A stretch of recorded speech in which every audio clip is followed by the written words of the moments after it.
everyone. First, I want to say a million thanks to Liz Mallier for that extraordinary introduction. Liz is the real champion of our community. She's been there with us every step of the way, and it's been a pleasure and an honor to be there with her. Let me also say how absolutely delighted I am to be here with you this evening.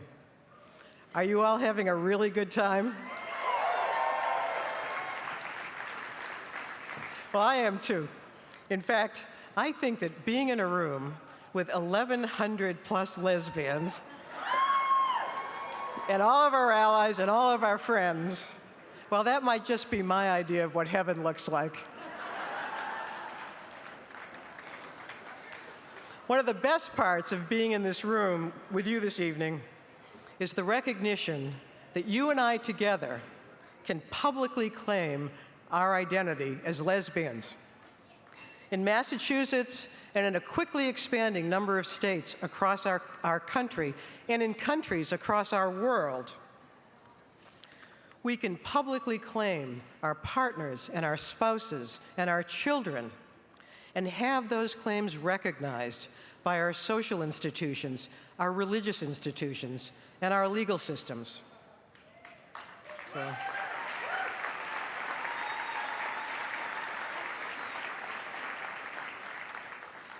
Notwithstanding all that, the first person I want to talk to you about tonight is not a lesbian. In fact, she's a woman most of us have never heard of. Candy Pearl is her name. Candy Pearl lives in Hitchcock, Texas. It's a small Texas town on the way from Galveston to Houston. And she's married to the president of the local branch of Prosperity Bank. And one day, her son Ethan brought a friend home, a friend who was a member of a large family notorious in town for being from the wrong side of the proverbial tracks. Candy Pearl did not question her son's choice of friends, nor did she close her door. She simply invited him to dinner. And when it became clear that the family of her son's friend could not provide what he needed to thrive, she made up the extra bed in the extra bedroom and, along with her family, welcomed Ethan's friend into her home. Eventually, she and her husband drove him to the University of Missouri, where he became the first of his family to attend college. Candy Pearl did not know that the young man she welcomed into her home would develop into a National Football League prospect. Nor did she know that he would choose to come out as a gay man ahead of the NFL draft. As I think many of you may have guessed,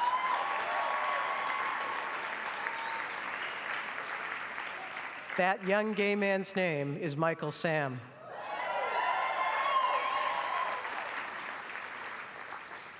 You know, sports news continues to follow the Michael Sam story. How will fans react? How will his future teammates react? The ever-present locker room problem. What will happen in the locker room? Will Michael Sam make the cut? Or really, as I think about it, will he have an equal opportunity to suffer traumatic brain injury? But what's hard to find is ongoing coverage of Candy Pearl. And I've been thinking about why I was sufficiently moved by Candy Pearl's story to want to share it with you tonight. Some might say that Candy Pearl engaged in an extraordinary act, and she did. But what I found most moving is that Candy Pearl engaged in a perfectly ordinary act. What Candy Pearl did is what women do, what lesbians do every single day.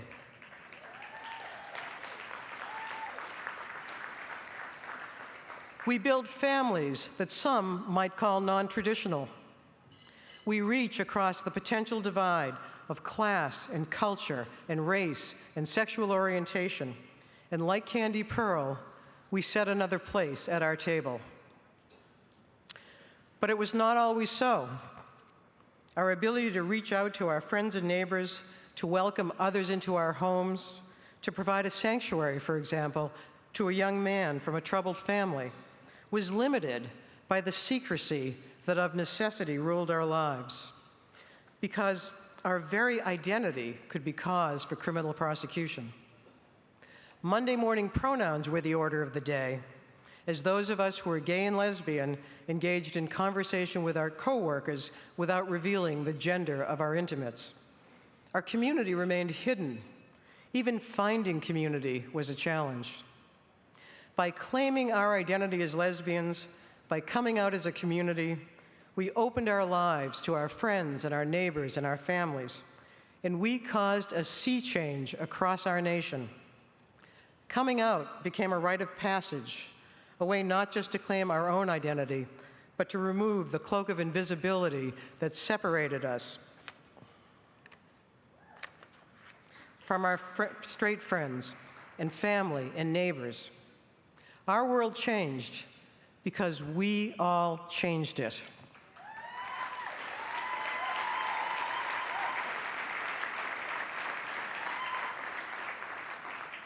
As a result of that change, recognition of our families and our relationships is becoming the norm rather than the exception. We not only integrated our lives, we also became free to publicly pursue the values that are important to each of us and to begin to build the world we want. Public activism and political action soon followed our new openness. Governors and legislators and senators, and yes, even presidents, came to seek the endorsement and the financial support of our community.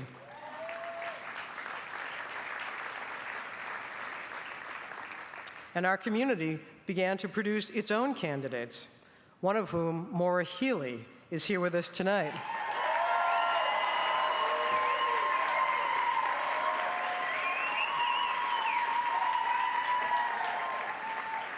Let me just say, I am so glad that Maura Healey does not need an introduction. She's going to be our next Attorney General, and I encourage all of you, get with her, meet her, come join us.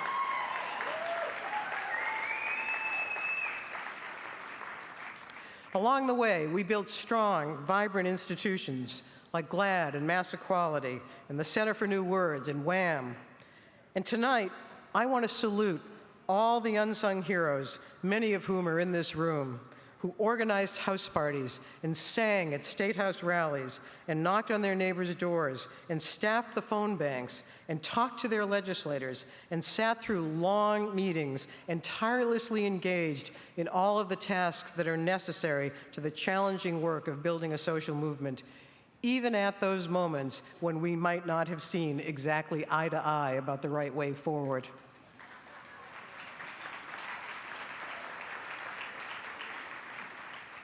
Our goal, however, was not just to serve the needs of the LGBTQ community, but also the needs of all the communities we care about. And the organizations we created were not just focused on the legal or the political. They were intended to help build the world we want within the LGBT community and within our larger world. And build we did.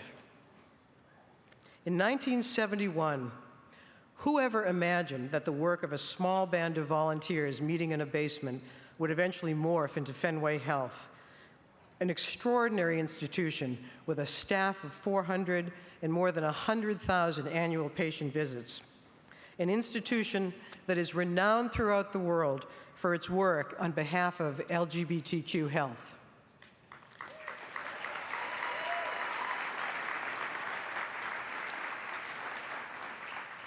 And in 1985, whoever imagined that Boston Community Capital would grow from our initial $3,500 grant from the Social Action Committee of the Old South Church? We didn't have enough gray hair to know that we couldn't do anything with that. So we kept going. We built an organization with an extraordinary board and a staff. And do you know, this year, we're closing in on $1 billion of investment.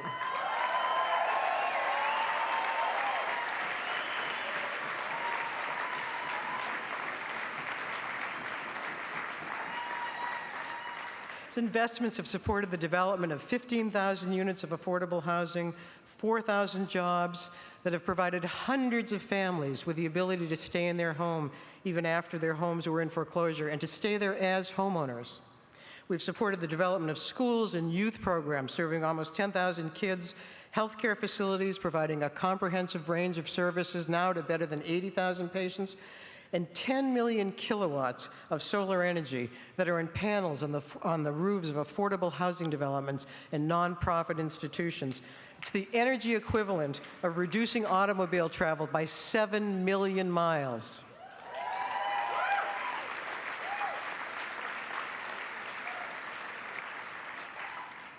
Along the way, we have come to understand the connections between health and gender and economic development, that families at all income levels need access to high quality and affordable housing, healthcare, education, jobs, and communities that are free from blight and crime.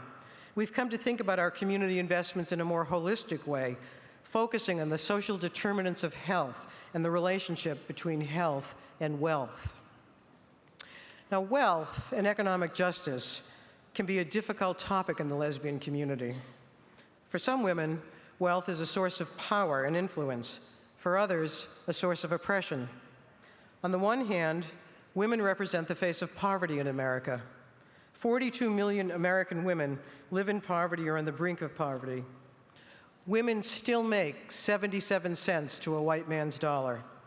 For African American women at 64 cents and Hispanic women at 55 cents, the disparities are even greater. I often worry that as lesbians, too many of us will be impoverished as we age. But on the flip side, women in the United States today control $14 trillion in assets. Over the next 40 years, we will control another $28 trillion, 70% of the wealth that will pass from one generation to the next. Our challenge, it seems to me, is to use our wealth, our political power, and our determination to bridge our differences, to create the world we want, and to elect leaders who share and promote the common values that we support. Political and social movements affect communities, but they affect each of us individually as well. For me, my work within the LGBTQ community and my work for economic, social, and political justice form a seamless web. No matter how much I like hanging out in our lesbian community, our world is broader than that. I choose to play a role in that larger world, and I choose to play that role as an open lesbian.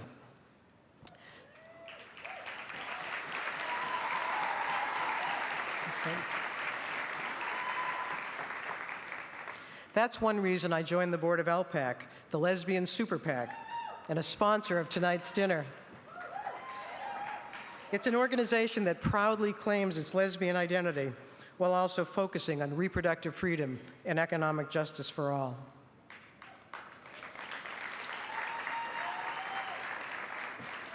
Right now, members of the LGBT community can choose to enter the mainstream, to disappear into middle America, to live in the suburbs with 2.2 kids and a Ford Explorer, or maybe a Subaru Outback. That can be a wonderful, rewarding, full, rich, and engaging life. But let us not forget that our difference means that we see the world from a unique perspective and that we can help others see that perspective as well. In my view, our strength as a nation is in the diversity of our people, in our ability to hear and debate differing views, to accept a wide range of personal philosophies and lifestyles, in our respect for our differences. I'm glad that the struggles of yesterday mean that no one sitting in this room tonight must move through the world as an outlaw. But I do want to encourage all of us nonetheless to preserve the independence of thought that outsider status often confers. I've never wanted to live my life in the mainstream of anything. My preference is to stand at the intersections in the traffic of ideas and people where multiple streams cross. It's the most interesting place. Come join me there. Avoid the siren song of assimilation. Embrace the wonderful and special characteristics who make us who we are.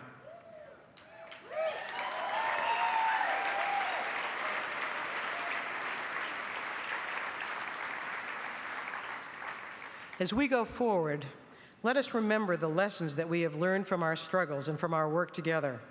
Let us use the positions in which we find ourselves and the power that we amass to further not just our own interest, but also the values that we hold important.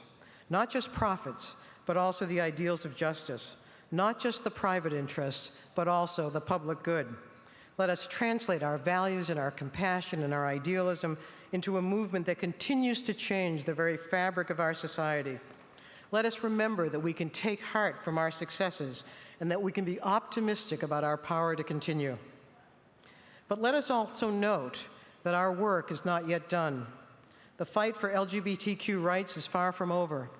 Our LGBTQ brothers and sisters in Russia, as well as in Uganda and Nigeria and in other countries in the African continent,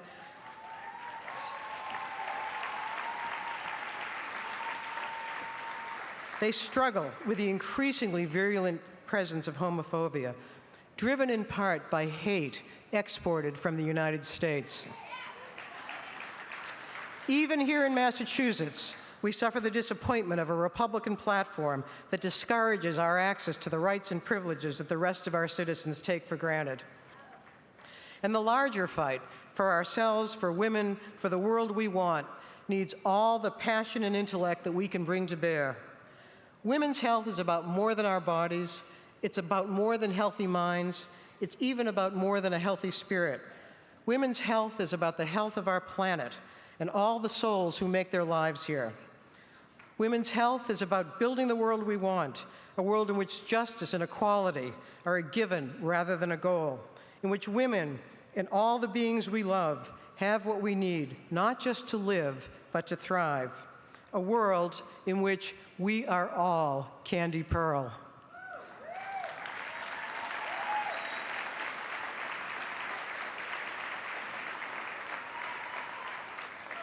That's my vision of women's health, and that's why I am honored tonight to accept the Susan M. Love Award from Fenway Health. Thank you very much. What